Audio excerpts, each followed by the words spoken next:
Haleluya, puji Tuhan. Saya Gideon Tampilang, mahasiswa semester 3 dari STT Rumah Murid Kristus.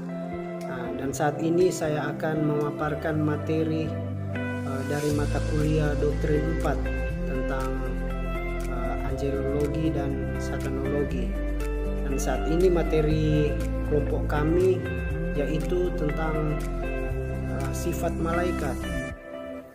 Kita masuk dalam materi atau poin-poin.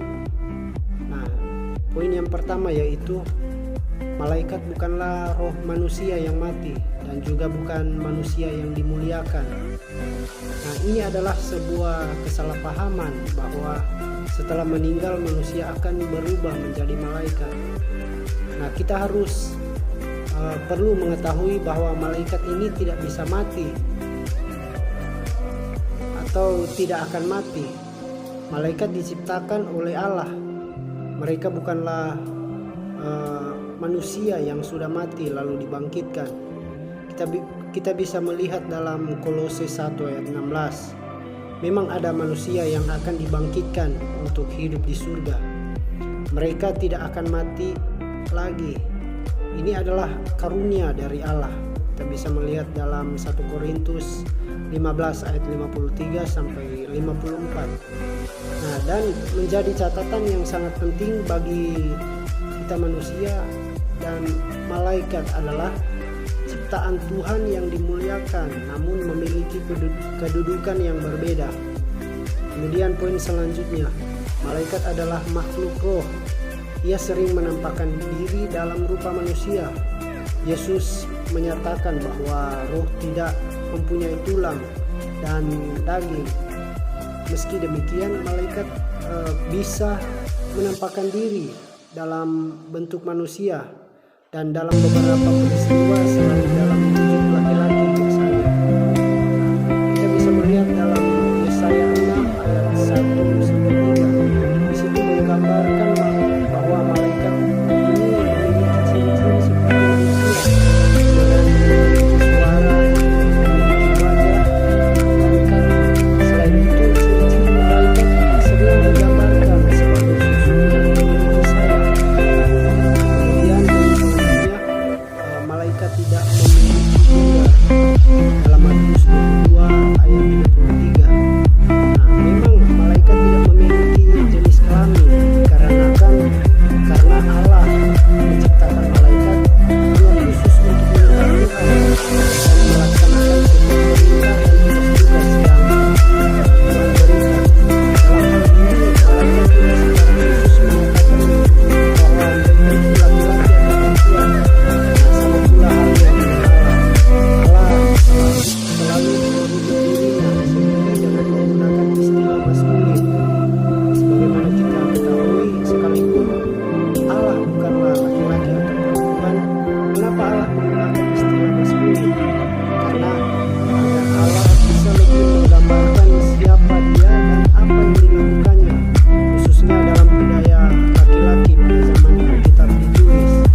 Nah, sama seperti Allah, istilah maskulin ini hanya digunakan untuk menggambarkan mereka dan perannya dalam melayani Allah. Serta dapat juga kita ketahui bersama bahwa malaikat tidak kawin, karena di surga tidak ada kegiatan kawin dan mengawinkan. Kemudian poin selanjutnya, malaikat memiliki kuasa dan kekuatan yang besar daripada manusia. Sebagai makhluk yang memiliki posisi manusia, malaikat memiliki kuasa dan kekuatan yang lebih besar daripada manusia dalam 2 Petrus 2 ayat 11. Nah, sebagai pahlawan perkasa, kita bisa lihat dalam Mazmur 103 ayat 20. Bahkan malaikat Tuhan bersama malaikat lain datang kepada Abraham untuk menghukum Sodom dan Gomora dalam Kejadian 18 ayat 19. Demikian juga pada akhir zaman malaikat akan menangkap naga si ular tua dalam Wahyu 20 ayat 1 sampai 2. Kemudian malaikat juga akan datang bersama Yesus dalam kuasa dalam api yang menyala-nyala dalam 2 Tesalonika 1 ayat 7. Kemudian slide berikutnya, malaikat sebagai pahlawan perkasa. Nah, memang malaikat ini sebagai pahlawan perkasa disebutkan dalam Mazmur 103 ayat 20. Di sini malaikat-malaikat Allah disebut sebagai pahlawan perkasa sebab para malaikat ini memiliki tugas dari Tuhan untuk mendengarkan firman-Nya dan melaksanakan firman-Nya. Selanjutnya yaitu malaikat bersifat pribadi. Nah, di sini dikatakan bahwa malaikat bersifat pribadi, maka dapat disimpulkan bahwa ketika malaikat memiliki pribadi, pastinya ada beberapa hal dalam dirinya yang memiliki hubungan atau keterikatan dengan pribadi yang ia miliki. Antara lain, yang pertama yaitu malaikat ini memiliki kecerdasan dalam 1 Petrus 1 ayat 12. Malaikat pun memiliki kecerdasan dalam pribadinya, maka malaikat dapat melakukan sesuatu sesuai dengan kecerdasan yang ia miliki tersebut.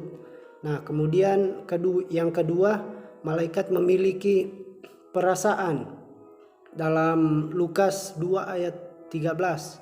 Nah, jika manusia memiliki perasaan, maka tidak dapat dipungkiri lagi bahwa malaikat pun memiliki perasaan. Contohnya, malaikat diberikan kepercayaan oleh Tuhan untuk menyembah dan memuji Tuhan di surga, dan pastinya ia melakukan hal tersebut menggunakan perasaannya. Kemudian poin yang ketiga yaitu memiliki kemauan. Nah, malaikat pun memiliki kemauan dalam pribadinya. Kemauan malaikat ini dapat dengan jelas kita lihat di mana ketika ada malaikat yang jatuh karena ingin menyamai Tuhan Allah. Ini adalah salah satu tindakan di mana membuktikan bahwa malaikat pun memiliki kemauan dalam dirinya. Kemudian malaikat bersifat kekal dan tidak bertambah banyak. Nah, malaikat diciptakan kekal dan mereka tidak bertambah maupun mereka berkurang. Karena malaikat tidak bisa berkembang biak. Hal ini terkait sifat penciptaan malaikat yang memang tidak seperti manusia yang diberi hawa nafsu dan diciptakan dengan jenis kelamin sehingga dapat bertambah banyak. Nah, puji Tuhan, demikian poin-poin yang bisa saya jelaskan. Kemudian dari beberapa poin ini saya mengambil kesimpulan bahwa orang percaya patut memahami dan mengerti pelajaran iman tentang malaikat, karena mereka adalah roh-roh yang ditugaskan untuk berhubungan dengan manusia dalam kaitannya dengan tugasnya untuk melayani orang-orang yang harus memperoleh keselamatan. Dalam Ibrani 1 ayat 14, yaitu kita semua yang percaya kepada Yesus Kristus. Malaikat dalam iman Kristen adalah makhluk roh yang selalu eksis dalam segala zaman. Ada banyak kesaksian tentang eksistensi mereka, baik sejak zaman Adam, masa perjanjian lama, masa perjanjian baru, dan bahkan sampai masa modern sekarang. Tuhan yang maha baik telah menugaskan makhluk-makhluk roh itu untuk menjaga, menolong, dan menyertai para pewaris keselamatan, yaitu kita sebagai umat manusia. Sekian pemaparan materi dari saya, dan semoga lewat pemaparan materi ini dapat memberkati kita semua dan dapat menambah wawasan kita semua tentang materi tentang malaikat Tuhan. Tuhan Yesus memberkati.